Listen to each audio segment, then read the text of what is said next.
It's 5 o'clock in the afternoon, and you've already seen 5 of your favorite bands, danced in a crowd of over 100,000 people, glanced over a sea of unique art, visited a fresh produce farmer's market, and even created some art of your own. Now, where could you do all this by 5 o'clock in the afternoon? A modern-day music festival.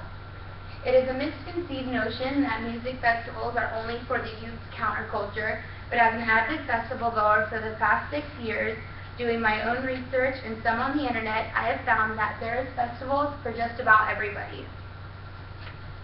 Today, I will discuss the history, evolution, types, do's and don'ts, and must-have items you bring at a festival. So, what is a music festival?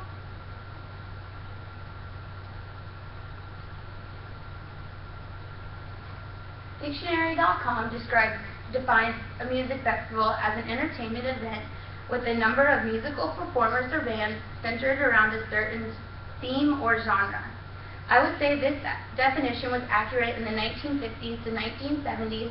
With the way music festivals have evolved, there is a lot more going on. To enhance the music festival goers' experience, companies have employed food and vendors, clothing, and elaborate stages. Let's take a look at where music festivals started and how far they have come. PopSugar.com gives us a history of music festivals, stating the Newport Jazz Festival in 1954 as the first ever music festival. There were smaller stages that employed the music of Ella Fitzgerald, Miles Davis, and likes of that kind. It is still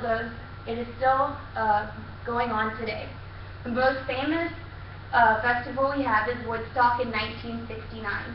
Woodstock was expected to only have 200,000 attendees and got its legacy of free love because of the actual 500 attendees that came, and they let down the free gates so that everyone could come to the concert. Let's fast forward a couple of years to 1991 when Lollapalooza first started and started traveling internationally.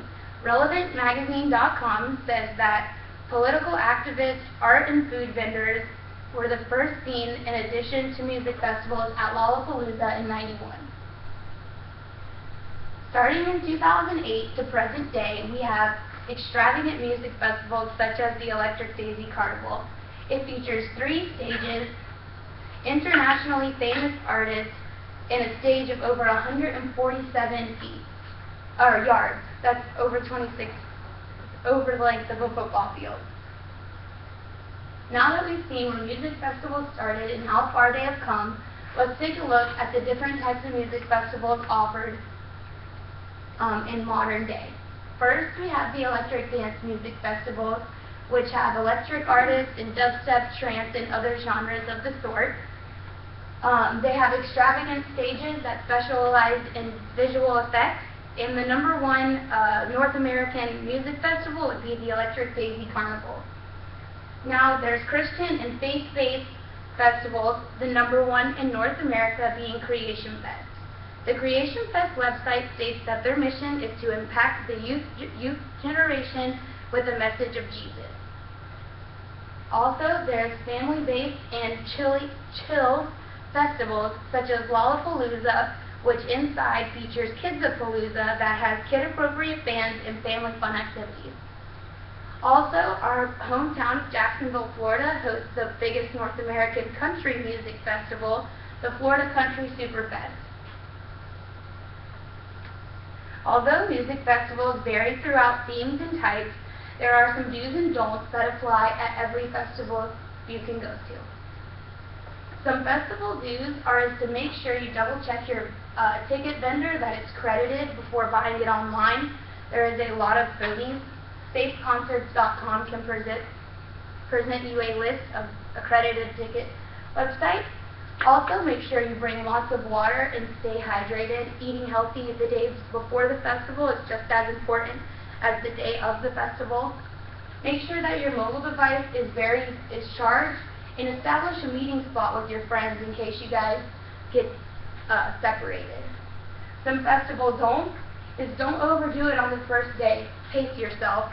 If it's an event, you want to be able to have as much fun the whole time. Also, don't keep your cash and your credit card in the same place.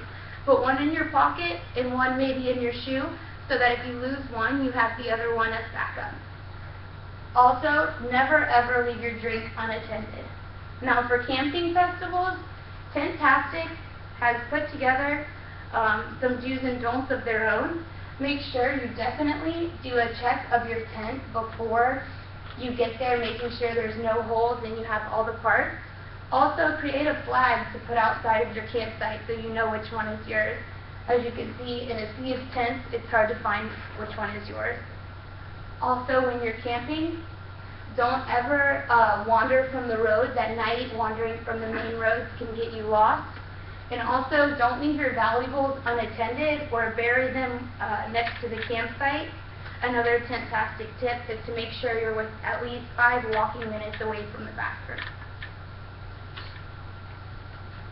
ElectricDaisy.com, Tent-tastic, and my own knowledge, we've put together a list of some must-have items to have at a festival.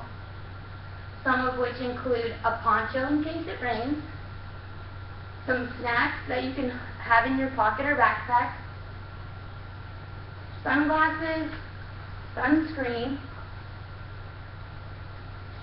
earplugs, and that's it. Hopefully now that you've seen how far festivals have come, where they started, the different types of music festivals geared toward different interests, and the do's and don'ts and the must-haves, you can choose the festival that is best fit for you and you are most prepared to go.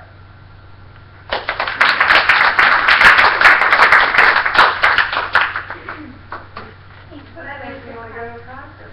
Yeah, I know. I had a lot of fun doing this.